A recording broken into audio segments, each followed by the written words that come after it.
Hello, everyone, and welcome to the Learn to Love podcast, your guide to everything love, sex, intimacy, and relationships.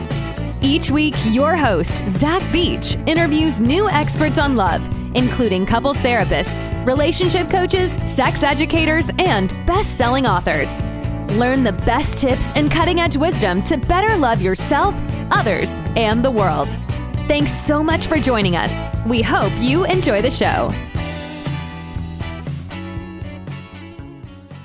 Hello, beautiful souls. I'm so positively delighted that you could join us on the Learn to Love podcast. I'm your host, Zach Beach, and I'm excited to introduce our guest for today's show, Dr. Leslie Becker-Phelps. Dr. Becker-Phelps is an internationally published author, speaker, and psychologist. She has a private practice in Basking Ridge, New Jersey, and is on the medical staff of Robert Wood Johnson University Hospital, Somerset. After the extraordinary success of her book, Insecure in Love, she most recently published the Insecure in Love Workbook, a guide to helping you overcome past feelings of anxiety and worry and root yourself in self-compassion to build a more secure attachment style. It was such a joy to have her on. We've talked a lot about attachment theory on the podcast, so I hope you're kind of well-versed in many of the terms that we are using in the show. But we haven't specifically talked about building secure attachment and moving from insecure, preoccupied, anxious to a more secure and safe attachment style. So I hope this interview and the information therein will be of incredible use to you in your life in building a happy, secure, and loving partnership. So without further ado, let's begin. Hello, Leslie. Welcome to the show. Thank you for having me. How are you today? I'm doing great. What about yourself? I'm very well, but I'm also, a little anxious. Because that's our topic for today. I feel like I've been primed just to be a little anxious about things right now. And before we get into anxious attachment, I'd love to just touch on anxiety in general, because I feel like people are feeling more anxious these days, anxious about what's happening in the world, anxious about climate change or politics or the downfall of capitalism or all sorts of things I feel like we could be worried about. But I'm like, is this just because I feel our current time is in a crisis and other times have been much better and rose-colored glasses? Do you feel like we are living in anxious times? The anxiety is on the rise? Right. It's like that old, Chinese proverb, or not proverb, curse. May you live in interesting times. Mm-hmm. And these are interesting times, causing lots of anxiety. So it's not just you. In fact, I was just looking the other day, there was an article that was talking about how there was really an increase in anxiety even pre-COVID. So COVID, as we all know, really upped everybody's anxiety. But even before that, some years before that, we started to see a rise in some anxiety and mental health issues. So you're not alone. Okay. Now, I feel like if I went to, say, my primary care practitioner and I was like, I'm anxious, they might be like, oh, have you tried breathing? Just certain platitudes like, oh, just go walk in nature. Just have you tried not thinking about being anxious? And I'm curious, what are your advice around managing anxiety, working with anxiety, lessening it? And does the common go-to advice even work? Right. So I was thinking when you told the story about, if you go to your doctor and they say, oh, have you tried breathing? I think you've hit a really good doctor. Because if they're not saying, here, have you tried the Xanax? Starting with the medicine, I think that's a good thing.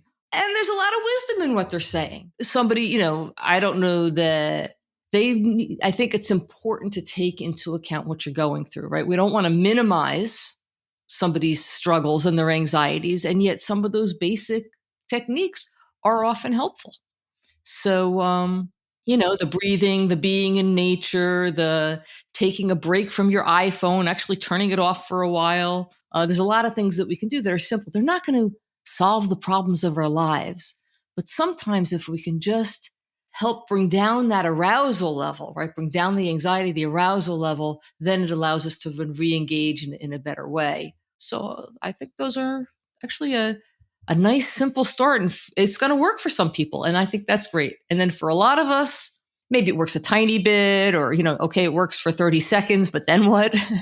So do you find that there is any connection between anxiety in general and anxious attachments? So if I'm anxiously attached in my romantic relationships, does that translate to anxiety in other areas of my life? And do you find that people that are anxious in general areas are anxious in their attachments? That is a very good question. And actually, there's some good research that shows us that people who have insecure attachment styles, and probably need to go back and talk a little bit about what that means, but people who have insecure attachment styles are more vulnerable to feeling disrupted in their lives, feeling more distress, more negativity, more anxiety, more depression. So what happens for people who have insecure attachment styles, and whether it's in their love relationships or other relationships, is that they're more likely to have greater struggles. So we think of PTSD as like something combat veterans have. So someone who has a more insecure attachment style is more likely to get PTSD after traumatic incidents. Or if you have a learning disability, you're more likely to have struggles if you have an insecure attachment style. Or transitions in life, that's something that we all hit. If you have an insecure attachment style, then you're more likely to struggle through those times. Before we get into sort of building secure attachment, let's talk about those other types that we tend to, pathologize a little bit. Do you think anxious attachment is a bad thing?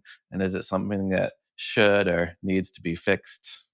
I struggle with the idea of it being a bad thing. I mean, that label sits funny with me. And most of us aren't like securely attached all the time. We have variations on our experiences. So I think of this all as like ranges of experience. So sometimes we're more anxiously attached. Sometimes we have it less. Sometimes we're more avoidant. Sometimes we're not. So it's, rather than be judgmental or so evaluative about it, I think of it in terms of just descriptive and trying to understand. And maybe this is getting ahead of where you're wanting to be now, but it really helps me to frame things in terms of what I would call a model of self and model of others. And that's the basis of all attachment styles, if you will. So from infancy on, we develop this, what we would call a model of self. So if you think about an infant being taken care of by a caregiver, they show it caring when the infant's distressed. And over time, that infant, that child, that young adult, into adult, you gain a sense of how lovable you are. So if you're crying and a caregiver is there and supportive and showing concern and comforting, you start to develop a sense of I'm lovable, I'm worthy, I have value. You have a positive, like, I'm good, like in that really solid, good kind of way. And then there's a range of that all the way to I'm not lovable, I'm not worthy, I'm flawed, I'm deficient, there's something wrong with me, I'm inadequate.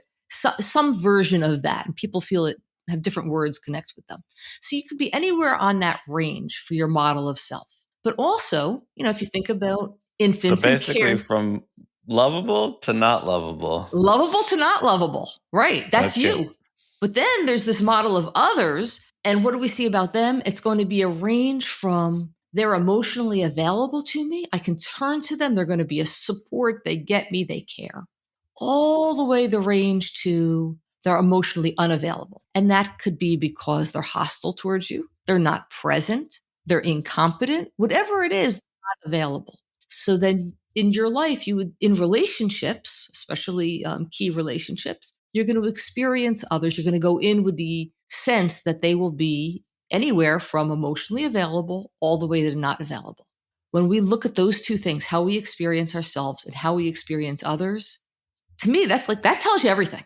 That tells you all about how you are in the world and how you are in relationship.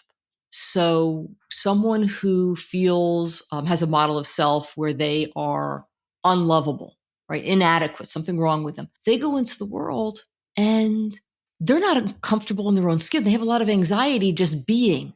Whereas people who are more positive, they can just be in the world. They're going to have less anxiety. It reminds me of, I was just reading Dr. Gabor Mate's book, The Realm of the Hungry Ghosts. And he was saying how, first of all, a lot of people who are prone to addiction have really challenging and hostile childhoods, right? They never received like loving, caring, and attuned attention. And he also expressed that makes it really difficult to work with these people because they do have an overall distrust of relationships, and they have challenging relationships with authority and along with primary care providers. So I am curious, when you have this model of others, are there basically people going around the world, going around their lives just completely distrustful of other people and their, say, genuineness to help them because they never received such a thing as a child?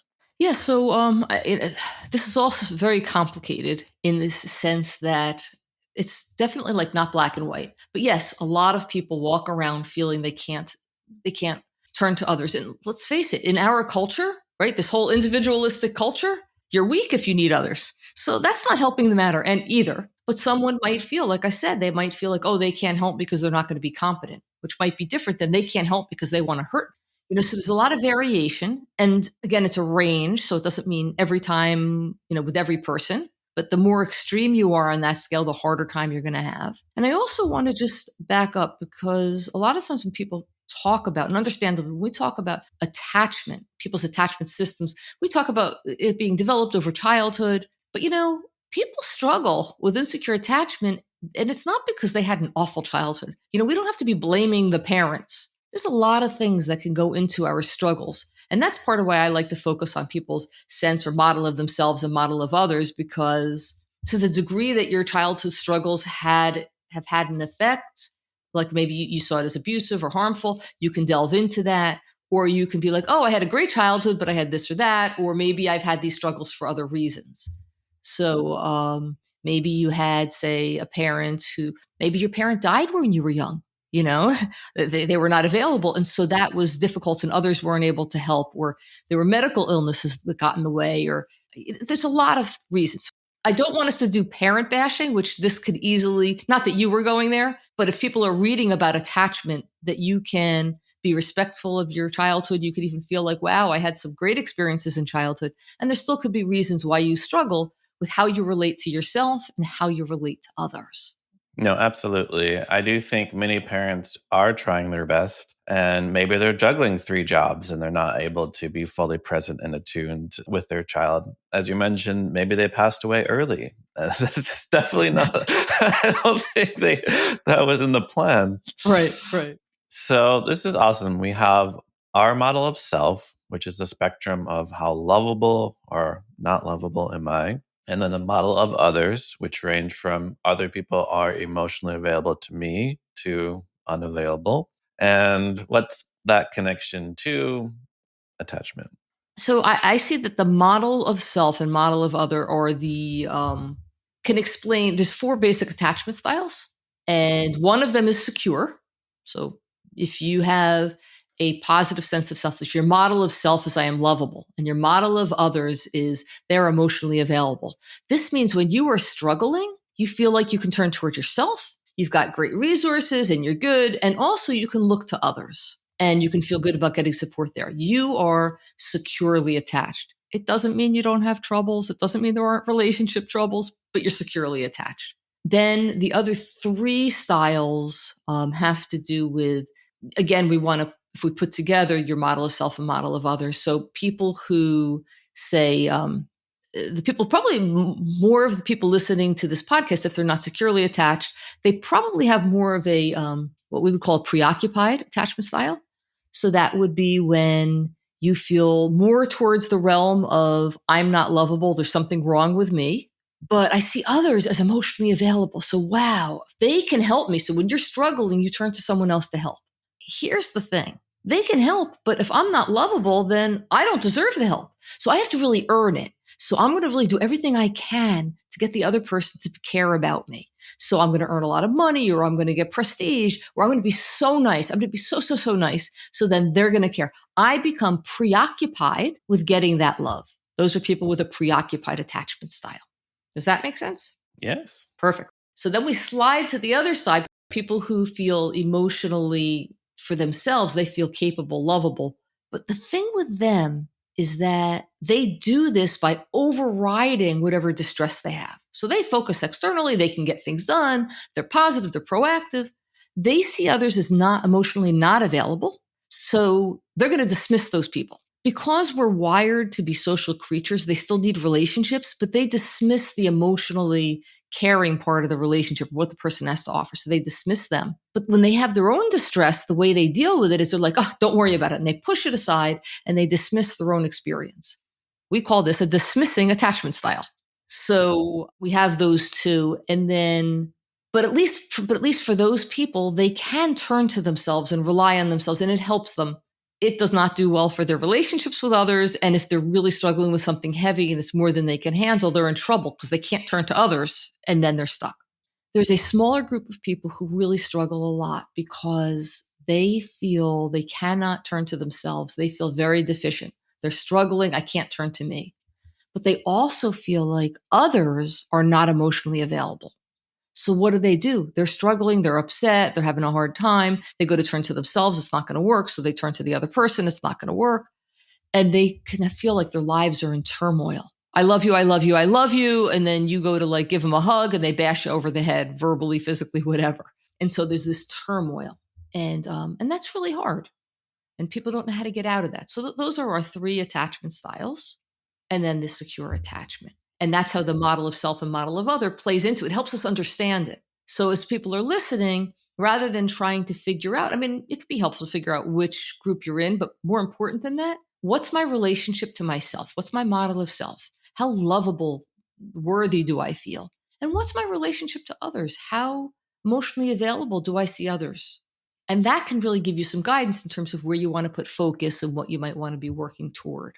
So we have secure, meaning I'm lovable and others are emotionally available.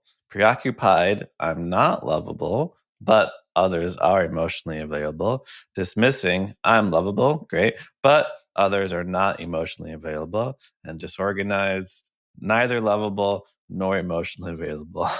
You got it. I will tell you, it is easier. When I do these podcasts, it's tough because for me, I always find it easier to see it on a grid on a piece of paper. Right. It just falls. You're like, oh, of course. So if you're struggling, anybody struggling listening to it, if you would actually draw it out or look a line or whatever, you see a picture, you'll be like, oh, I get it. So yeah. So real quick, let's talk about the terms, because you're using the term preoccupied and dismissing. And are those simply synonyms for anxious and avoidant, or are they connected? They're very much connected, but here's the thing. An anxious attachment style is someone who feels they are not okay, experiences themselves as not okay, unlovable.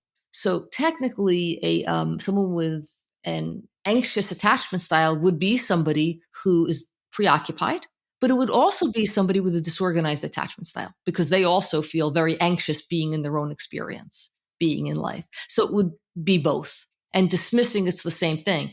You could feel good about yourself, which is great, but that would include people who so it would be people who see others as not emotionally available, but they view themselves as available. So that's closer to just saying avoidant, but it gives a different flavor to it. Like that idea of dismissing, it gives you a sense of what's happening, dismissing themselves, dismissing somebody, dismissing others. It's more of a descriptive for me, is a bit of the underlying process. And these people also are going to be, it's tied into the disorganized attachment style because it's also dismissing. That style is doing both, is dismissing others. Does that make sense? Mm-hmm. Yeah, makes perfect sense. So let's talk about building secure attachment. And you are big on self-awareness. So what role does self-awareness play in developing a more secure attachment style? I am very big on self-awareness because what happens is when we're going through life, a lot of the time we're just doing it. We're not reflecting on it. So we don't see where it is that we are thinking, feeling, experiencing in an insecure way. So we don't make changes. We just keep repeating the patterns.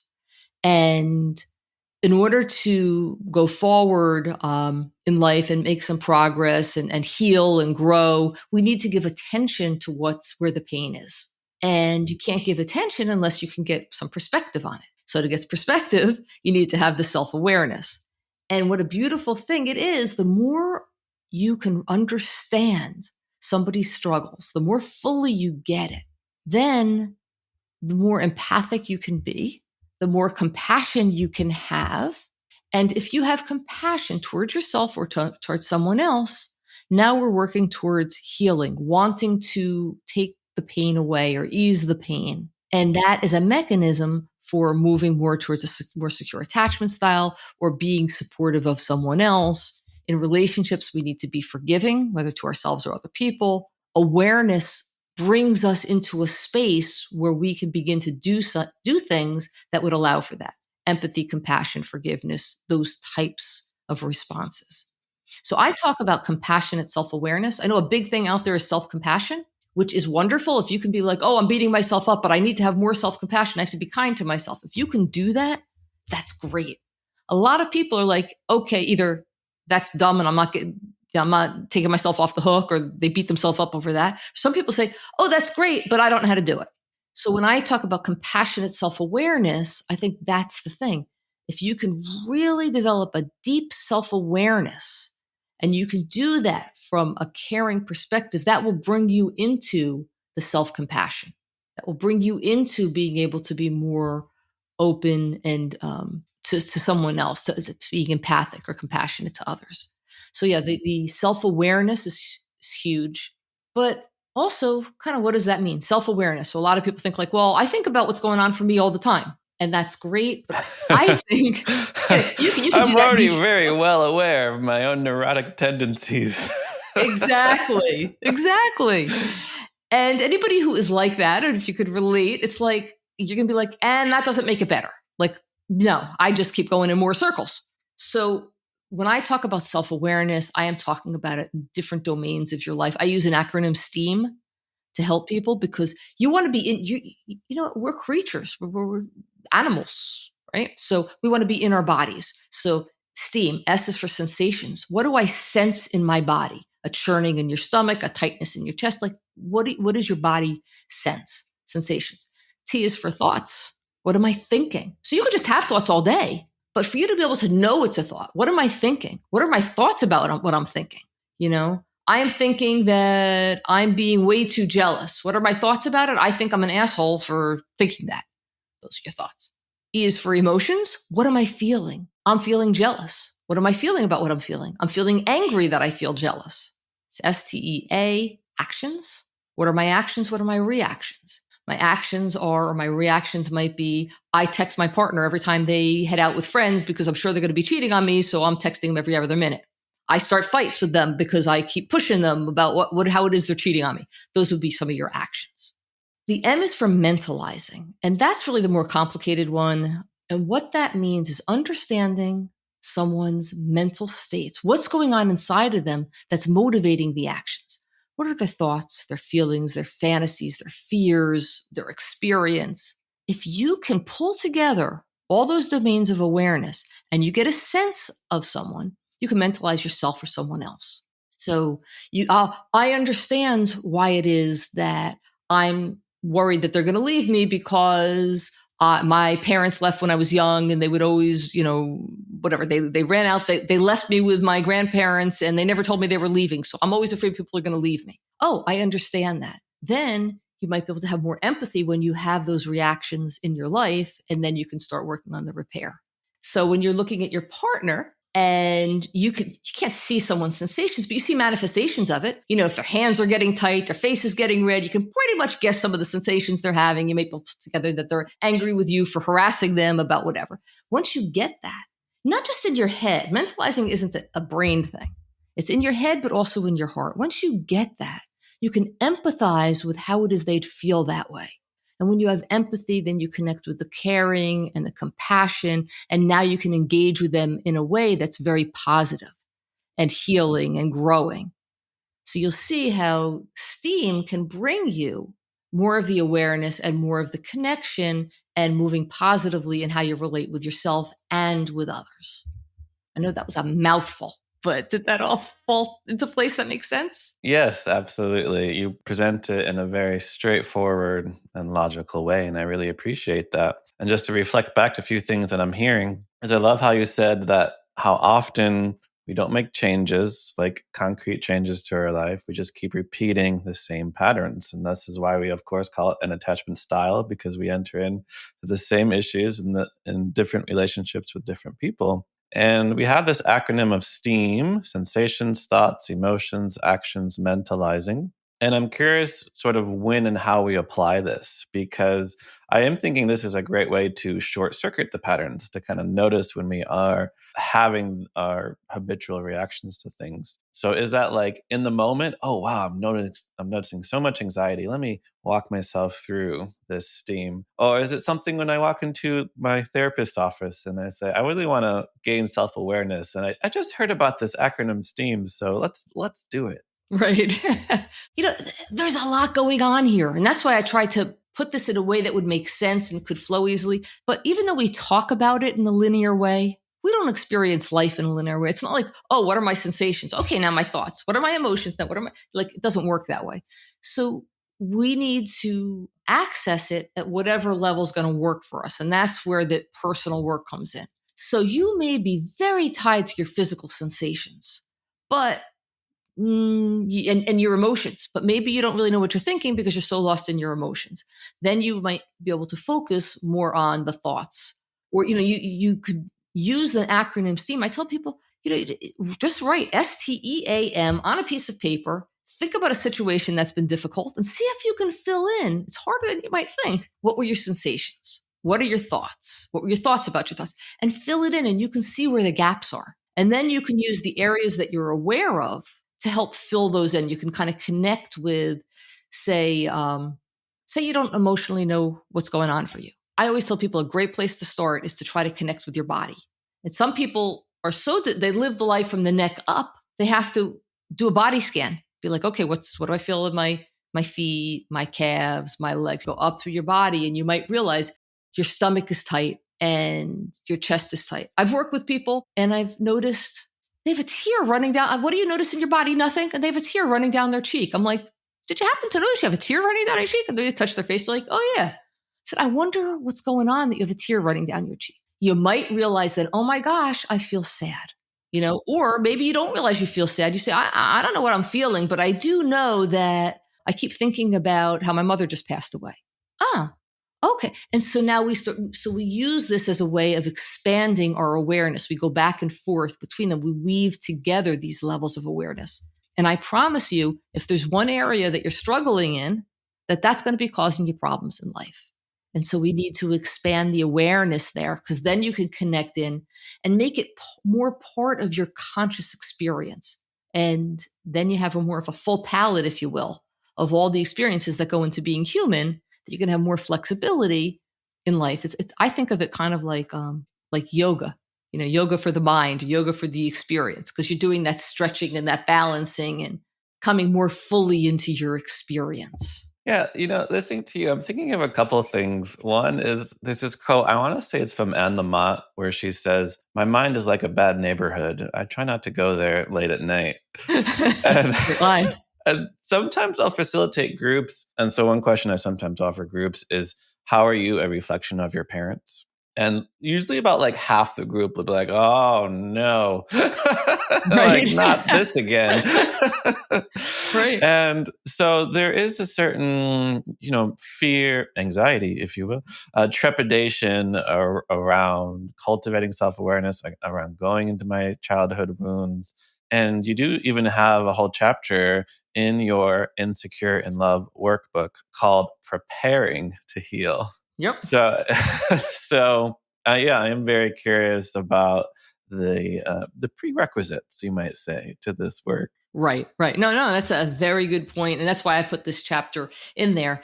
So if we are very much caught up in our patterns, chances are it's because it's coming from a very emotional place, a deeply emotional place. And we don't have time to go into attachment theory and the history of it and where it's grounded.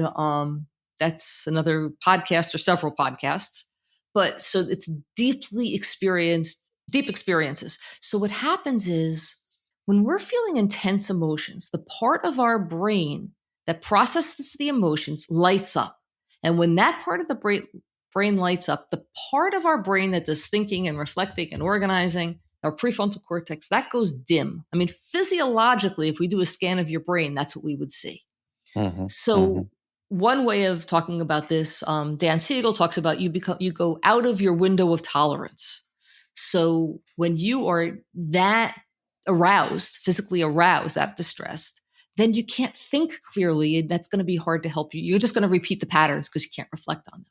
You get caught up often, different theorists. So we look at something called polyvagal theory with Stephen Porges, and that's similarly your sympathetic nervous system gets all churned up, or we go into our escape mode. There's all these different things. So the bottom line is, if you're feeling in very big threat, which is where this stuff comes from, we need to find a way to calm the body. And then once your body's calmed a bit, you can then think clearly and help yourself through. We don't need all of the theories to tell us. For anybody who's listening, think of a time when you were really upset. How clearly were you really thinking, right? We know this is a problem. And what happens for us, though, is in that really upset place, we try to solve the problems. Well, I'm going to do this, or you should do that. And they're trying to, but this isn't being driven by the part of our brain that could really solve a problem. It's being driven by the emotions. And so it tends to make things worse. So the Preparing to Heal chapter of my book and the Preparing to Heal is learning how to bring your body's arousal down enough so you could begin to develop that awareness, begin to make some steps that will help you move forward. And that process by itself is, I say it's preparing to heal. The truth is it's part of healing, but it's a first step into it. And it's not like you do that and then you go forward, you don't have to do it anymore. Once you have those skills and you can calm yourself, then you're using those skills all the way through your healing process. Growth is all about developing the awareness, having the curiosity, being willing to go into the space of the unknown, which means there's times you're going to be misstep. There's times you're going to feel overwhelmed. There's times you're going to need comfort and soothing. And so it becomes part of the growing process. I love that. So if we're feeling threatened, anxious, intense emotions, we have to find a way to calm the body, to regulate our nervous system so that we can come back to the PFC, to the place of empathy and understanding and compassion. So I can throw another thought in there for people who are part of couples. One of the beautiful things about being part of a couple is being able to co-regulate. So we want to regulate our emotions by calming ourselves. But when you're part of a couple, this is what you want to do for each other. You want to be there for each other. So if you're having a really hard time, to be able to have a partner who says, oh my gosh, you're going through such a hard time. What can I do? Let me give you a hug. Let's go for a walk together. Whatever it is, they're part of helping you calm yourself. And you are part of that for them. And that is an incredible gift that being part of a couple, a healthy couple, offers. I love that. So as we're winding down, I'd love to get a little bit more juicy with the love.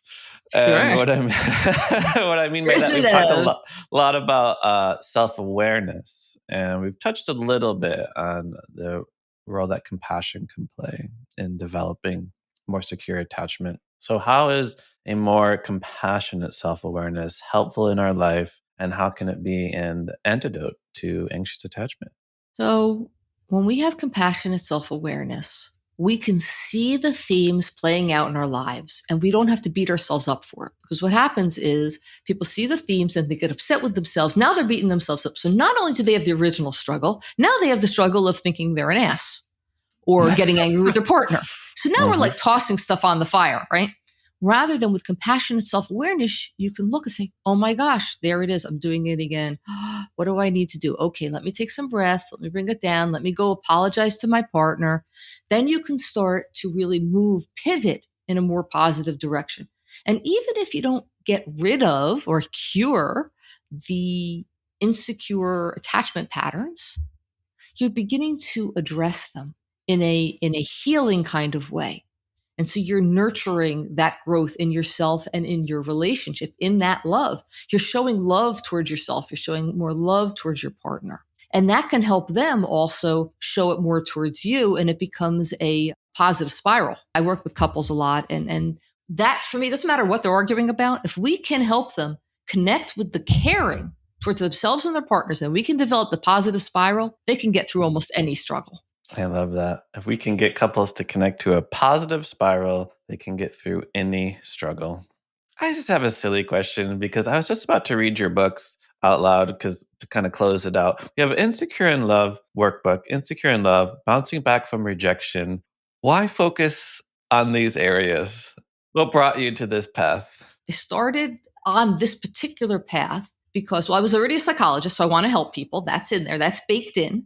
And I worked on an Indian reservation where I saw transgenerational trauma. After that, a couple of years later, I was the clinical director of a women's trauma program. So women with histories of significant physical, sexual, and emotional abuse. And we had an inpatient, outpatient, day program, the whole bit.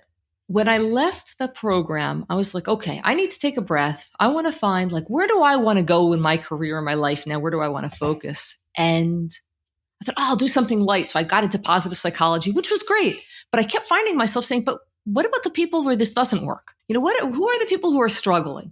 And so that got me onto, okay, so what are the deep things that make people struggle? And now we're talking about attachment because that underlies so much.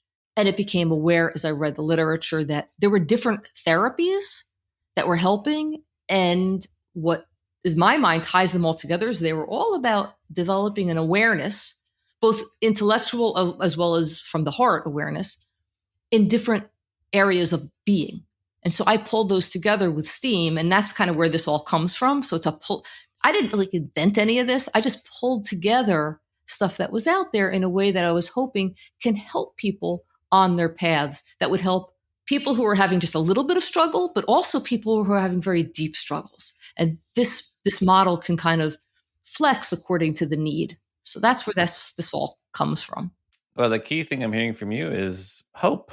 Is that glimmer of hope, even for those that have experienced intense struggles in their life, to those that are just experiencing some level of anxiety in their relationship. Hope is possible, healing is possible, growing is possible, regulating ourselves and being compassionate to ourselves, even during the struggle, is also possible. I couldn't have said that better myself. So thank you.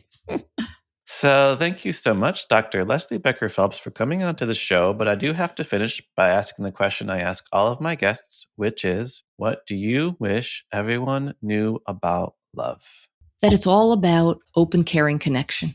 That's it. That's what this is all about. I think that should be the title for your next book. Open, caring connection. I just want to throw out there, just real quick, if people are interested, go on my YouTube channel.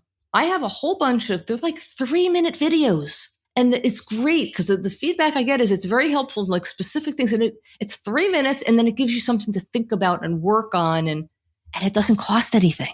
You could just it doesn't cost much in time or money, but it does cost in terms of your devotion to expanding and moving forward in your path, which is what I'm really trying to help people to do. So, well, I very much appreciate that. And yeah, for our listeners who want to learn more about you, find you, work with you, what's the best way to do that? Well, they can go on my website, drbeckerphelps.com. It's drbecker-phelps.com. So you can go on there. Then you can see my new workbook, the Insecure in Love Workbook, the original Insecure in Love, as well as that in-between book, Bouncing Back from Rejection, which, by the way, is where Bouncing Back from Rejection was where I first introduced the concept of STEAM. So that's kind of cool. And then I also, I have my blogs, so they can read about all different kinds of articles, a lot of resources. I try to put out there lots of resources for people. I appreciate the work that you do in the world, and I encourage all of our listeners to check out this work that you do. Insecure in Love Workbook, Insecure in Love, Bouncing Back from Rejection, and even those short little YouTube videos can help us all move from those feelings of dismissive, avoidant, anxious, preoccupied to secure. I love that your message is that we are lovable and others can be emotionally available, and we can come to this understanding through compassionate self-awareness. So thanks so much. Thank you, Zach. I really enjoyed the conversation. Oh yeah, I was going to say, and I feel so much less anxious now. I started out, I was like, oh, we have so many things to talk about. Are we going to have enough time? And now I just have a big smile on my face and I feel so hopeful. And thanks again for coming on. Thank you. Wow, what an incredible interview. I hope you remember all the valuable lessons that Dr. Leslie Becker-Phelps shared with us today, including people who have insecure attachment styles are a bit more vulnerable to feeling disrupted in their lives. As human beings, we all develop a model of self and a model of others. Our model of self is on a spectrum of I'm lovable to I'm not lovable. And our model of others is a range from people are emotionally available to me and people are not emotionally available. Someone who is preoccupied has come to the model of self that they are not lovable, while somebody who is dismissing has come to a model of others that they are not emotionally available. To build a more secure attachment, we have to increase our self-awareness by getting in touch with the 5 domains. From the acronym STEAM, we have sensations, thoughts, emotions, actions, and mentalizing. And mentalizing is when we understand someone's mental states, and we can mentalize ourselves and mentalize others. And don't forget, for those of you in partnership, couples co-regulate each other. So when one person is activated and their stress response system is going through the roof, that's when the other person in the relationship can help soothe their nervous system. Of course, we don't want to depend on the other to regulate ourselves always. That's where compassionate self-awareness comes into play, where we acknowledge we need to calm down and take a break and regulate ourselves at the same time. So thanks so much for listening. Remember, you are perfect just the way you are. You are lovable, loving, and loved. Thanks again for listening to the Learn to Love podcast. To learn more about the show and your host, head over to zachbeach.com or theheartcenter.com. You can also follow Zach on Facebook, Twitter, and Instagram.